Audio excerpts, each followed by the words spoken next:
Now I'm no longer muted. Hi, everybody. Welcome to the Copyright and Virtual Learning webinar. I appreciate you all coming. We're going to start out with a little introduction and some rules, and then I'll get into the, the presentation. So our team here at the LIU 12, this is everybody that's put this together. We've been working really hard.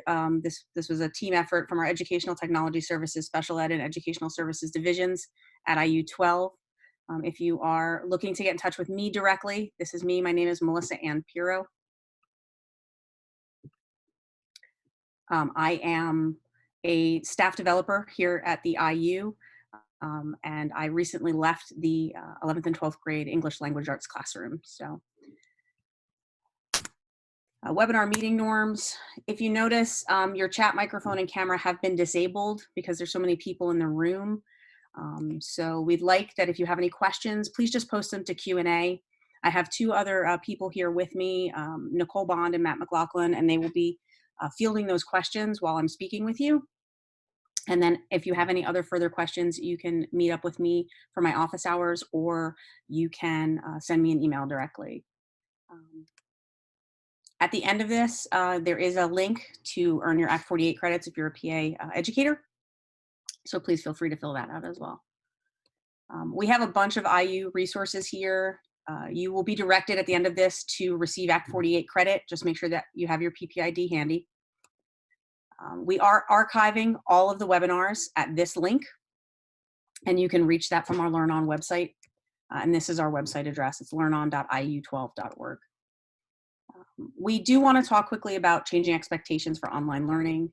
We are concerned about continuity of education. We're all really vested in our students, so we want to make sure that we're giving them the best that we can under all of these circumstances. We also have to note that free appropriate public education applies to all online instruction, so anything that you're giving students, you must also make sure that you're aware of the special ed requirements, IEPs, and 504s that your students may have. We are really pushing less is more. This is a short webinar that really just kind of goes through the basics, and I'm going to give you a lot of resources to go to after. This is also being recorded. Make sure that you are using recordings. It's a great way to get yourself so that your students can see you. They do want to see your face. It's important that they know that we're there for them. Make sure you limit length. Kids aren't going to look at a video for longer than like 6 to 8 minutes. So we really want to just make them short and sweet and give them what we need and allow them to do a lot of discovery learning. Be clear on your objectives and expectations when you're shifting to online learning. They do want to know what it is we want from them, and they're not in the room to ask the questions. Give them a time frame, which is always good, because in this kind of environment, we're sort of lacking that. And organize and sequence instructions. So as you're laying your thoughts out for what you're going to be doing going forward, these are just some great ideas for that. The webinar outcomes for this specific webinar are to discover use rules for copyrighted materials on a digital platform. I'm actually going to begin with the rules as they would apply under normal circumstances. And I'm going to give you resources for copyrighted literature for digital distribution. And then I'm also going to talk to you about discovering resources that explain the shift in copyright rules during this COVID-19 pandemic that we're going through right now, because the rules have moved around a bit. This is actually a bit.ly to this particular presentation, but the presentation link is also located in the chat bar if you'd like to click on it. I want to start here with copyrighted materials on a digital platform. This goes for copies of textbooks, novels, and picture books that are currently in print, stuff that you can buy, stuff that's easily accessible. And I need to start with the don'ts. And the first don't is scanning pages. We can't scan pages. That's a blatant copyright violation, even as educators under our education umbrella. We really want to make sure that either the students have the textbooks or that we have other ways to acknowledge them. We have to remember that the authors, the textbook publishers, this is people's living. So by taking that and scanning it, we've essentially stolen it from them, and we don't want to do that. If you found PDFs of books online, most of them aren't necessarily legal. They haven't been put there. Somebody has typed things out, and that is not how we want to put our books online. If you're using an LMS and you want to put a book that you're working with your students on online, and if you found it online, you have to make sure that you've gotten it from a reliable source. I actually have links to sources further on in this presentation for you to be able to find novels there. We obviously can't retype pages. That's a big deal as well. It's the same as scanning or found online. And if we're gonna use video or audio recordings, the video and audio recordings need to be of us. You can't upload like you can't upload a book that you have. You can't upload a book that you have, and you can't upload a movie that you might have, just like you can't scan a PDF, you can't upload a movie. When I'm talking about LMSs, I'm talking about learning management systems, things like Canvas, Google Classroom, Schoology, Blackboard, those things.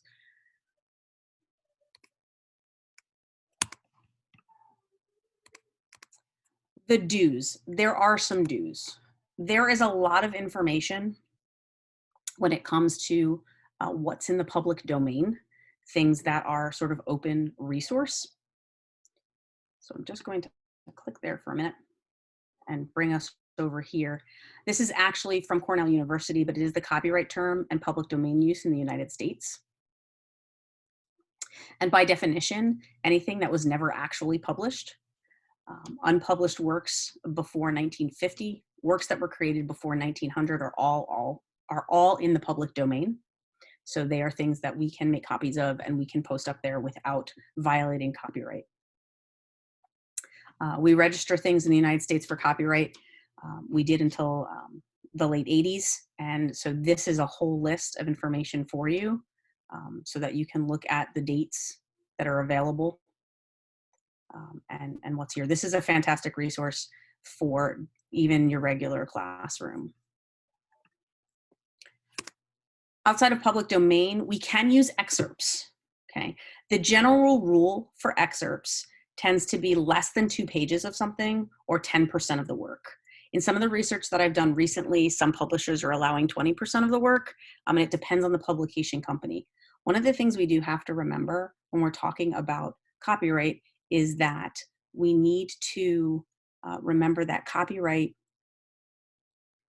is for, oh, my brain just went off, I'm sorry. That when we're using copyright, the copyright is not necessarily the author's copyright. So if you've been attempting to contact authors to ask permission to use their things, the authors don't own the copyright, the publication companies do. And so we have to be careful to actually contact the publication companies. When we're talking about music and video, 30 seconds is about your window before you can, before things like YouTube will flag it or you've taken too much of it. If you have digital access rights to the textbooks you're using, find it. You may have that and not even know it. So please reach out to your librarians, to your tech people, to your principals, and find out if the digital access rights to the books that you're using, if you have them. Because if you do, then you can access that as long as you're using it on a closed system. And then we have fair use. That fair use, I want to talk about real quick because I think it falls under the guise of using like what you're using and why. And the fair use rules tend to fall under these 4 categories: purpose, nature, amount and substance, and effect. So if you are taking something for nonprofit education, or if you're transforming it, we can use it as educators under fair use. But that has to do with us being in the classroom and not necessarily the digital platform. If things are out of print, that's fair use. If it's never been published, that's fair use. When we're talking about factual or creative things tend to fall under copyright more often than factual things. Factual things tend to be fair use. Anything off a .gov site is considered fair use. So if the US government makes it and has posted it, that's good to go for your classroom. The people who actually write those websites for the government are not allowed to take credit. We talked about percentage and use. There's also a thing in here for fair use about important parts, like if it's the stuff that everybody is going to know right away, a lot of times that has a higher level for copyright. And appeal and audience, who, if the original thing that you're using, if you've changed the audience for it, that's going to be a big deal. I always use the example of Weird Al Yankovic doing Amish Paradise. His audience was not the rap community, and so he changed his audience when he created that. So it's just something to think about in the classroom when we're using things and asking students when they're doing assignments to maybe do parodies or things like that. I do want to point out that in the bottom left-hand or bottom right-hand corner of this slide, there's a big giant copyright thing. If you link on that, it will actually link to this document. This is a full explanation, one-pager of sort of everything that I'm talking about now, and it's a much more in depth. And there's also a link at the bottom to a different slide deck that has all of this information in full if you'd like to look there. It's just another resource for everybody to reach out for.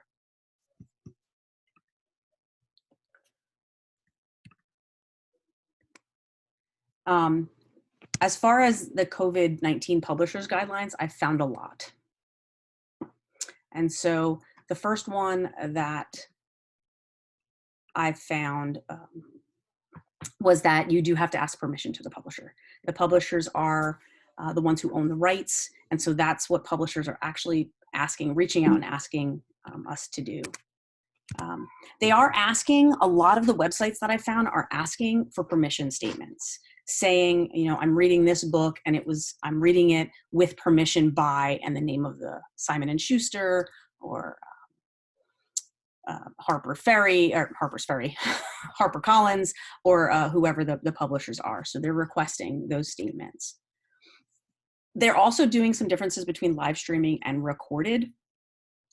Live streaming is when it's just being run out right there, but recorded is if you record it and then post it later. And a lot of the publishers are specifically saying that you can absolutely live stream, you can absolutely record, and when you post it, they're asking that it is a lot of times on a closed circuit. So you might be using your learning management system, putting it on Schoology or on Canvas, but no one else can access it outside of your students. And that's one of the things that they're asking. That has to do with closed channel posting. Some publishers are absolutely talking about, go ahead, put it out on YouTube. And if they are asking that, they're asking you to tag it, tag the publisher, tag the author, to make sure that everybody knows that, hey, we're using this and we're using this with permission. And finally is a removal of content date. Many of these publishers that I found are actually specifically asking for content dates, that if you're going to put this up, that's fine, but please have it removed by a certain date.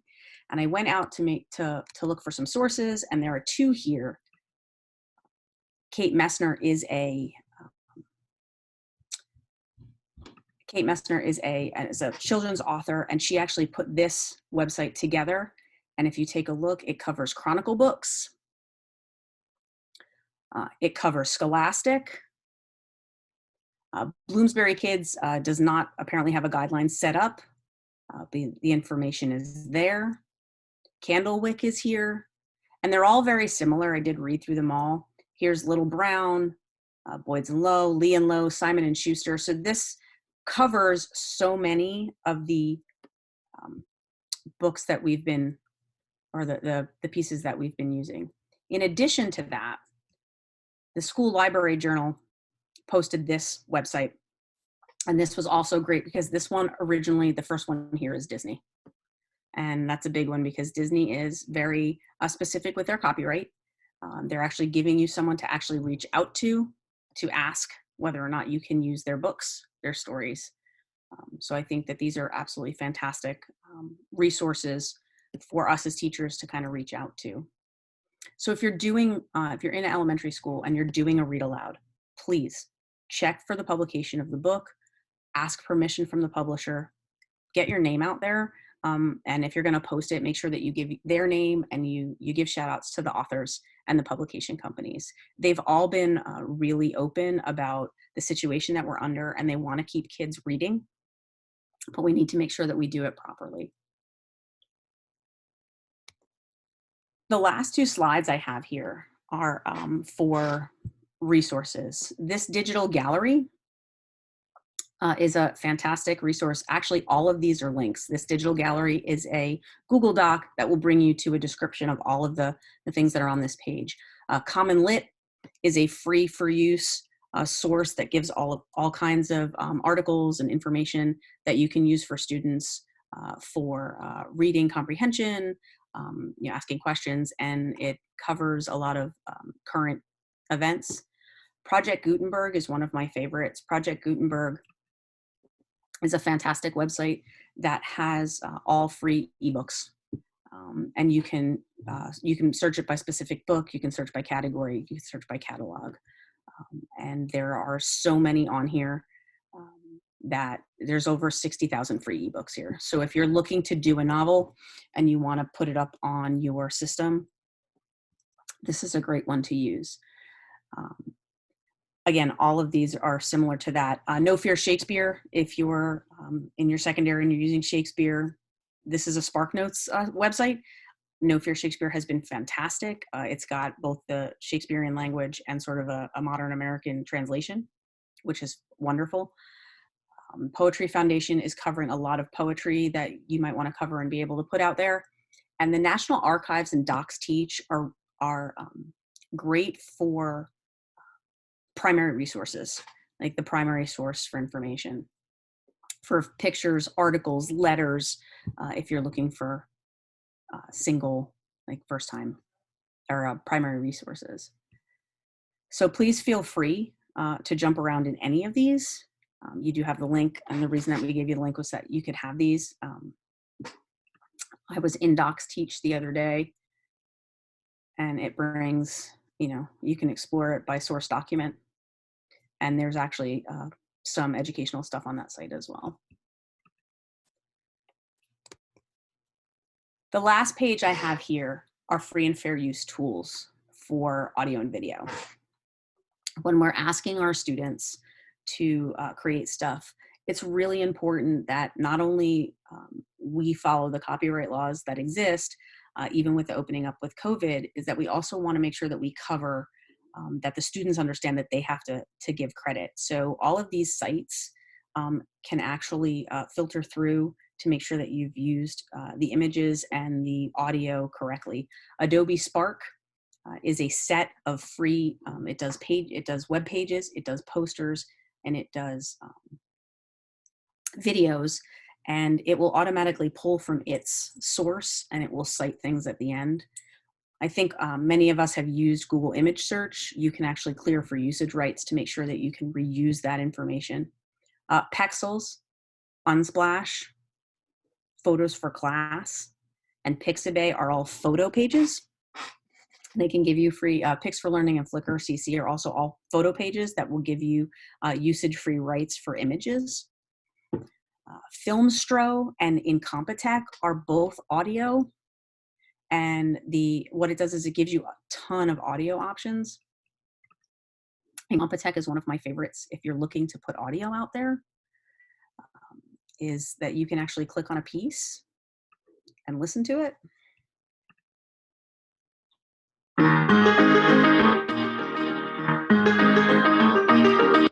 And you can download it and actually use it. And it tells you the genre, and you can filter by genre, which is a great way to get kids to put information in, or if you want to put some music into something that you're building for your classroom. It's a great website. And VidEvo is a free stock footage video site. Again, if we're building things for our classes for our websites, or if we are building or asking kids to build something that they want to upload, this is a great place for stock video. That is for free usage for everyone. The last two down here, the Motion Picture License Corps and SWANK, are actually signups for districts so that you can get usage rights for video within your school districts. If you're going to, let's say, show a video to the whole building, or you want to show for non-educational use, then looking into information for motion picture license, core, and swank are good options. The other link down here at the bottom is a link to the University of Minnesota. It's just got a bunch of information here about copyrights and copyright permissions, about talking about using video and audio in teaching on the digital platform. This information has to do with being outside the COVID-19 pandemic, but it's stuff that I really think that we have to be cognizant of thinking about, and how we're using that information. So I'm gonna jump here to the questions, so I can see if I can answer anything. Melissa? Yeah. One of the big questions that's come up a couple times is teacher pay teacher and use of their stuff on online and LMSs. Okay. From what I understand for teachers pay teachers is that what you've purchased is still owned copyright-wise by whoever you bought it from. So you actually have to, you should be getting permission as far as videos go, video, audio, from them to use that. You may have, when you purchased it, actually clicked on an agreement that explains how you're going to use this and where it's going to be posted. But I don't use teachers pay teachers often enough to know all of the specific ins and outs. My general rule of thumb tends to be, if you're not sure if you can use it, ask the person you got it from, ask permission. Because the worst thing you're going to get is, well, no, and then you already weren't using it, so you should be okay.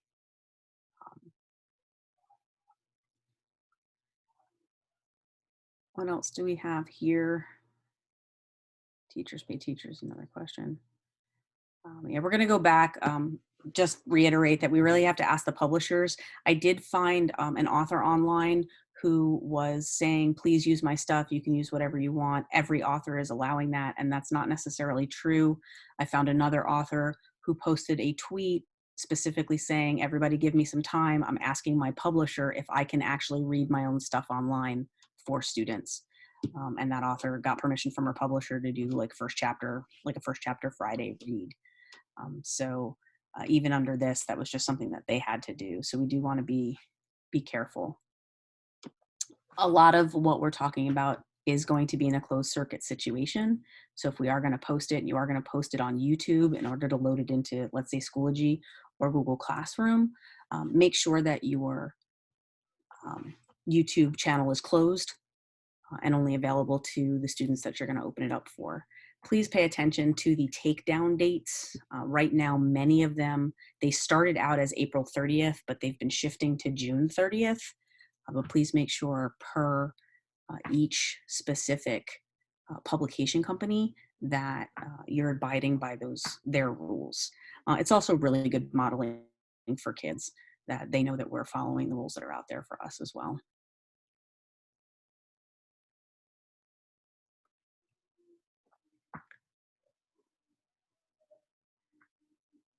Are there any other questions? I have a question here about art images on Schoology. Again, if you're using, if you're talking about art like a Van Gogh or a, something that's older, it may be in the free use category. It may fall under your fair use because of how old it is. Please check with the fair use tools for that. It's a great way. And there's a bunch of tools on here again to use any images that are free. So somebody is asking here about archive.org. I've, in all honesty, never looked at that one. So let's open that up right now.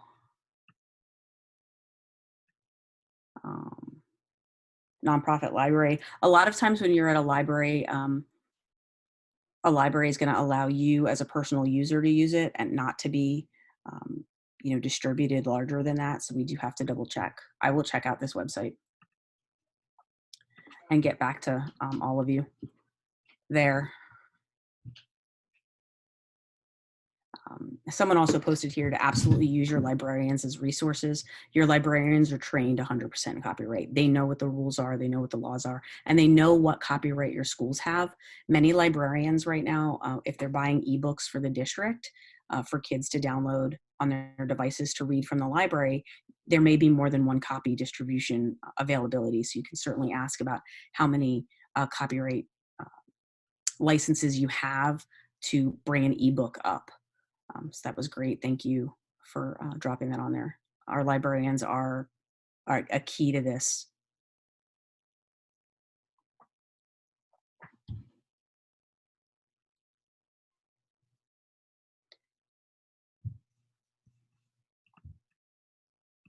Do we have any other questions?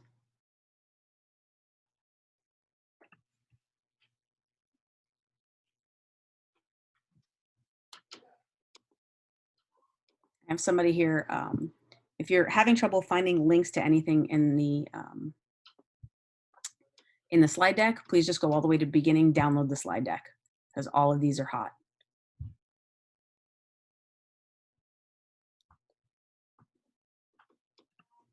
All right, I want to jump here real quick just to let you know that this is the schedule of the rest of our webinars. And as we, this is a live document, so as we continue adding webinars, we will continue adding this information. This has been, like I said, a group effort. This is the evaluation. We do ask, please, that you fill out the evaluation. All of us here at IU12 that have been doing these webinars are just looking for some feedback and to see how well we've adjusted to all of this. And at the bottom there is your link for the Act 48 hours. So you can log on there. Please note that this specific website this bit.ly is case sensitive. So you can cut and paste it. I believe that Nicole just dropped it into the chat website, so you can link them from there. If you have any further questions or you'd like to discuss this more, I do have office hours after this that go from 11 to 12. And that link is also on our LearnOn website.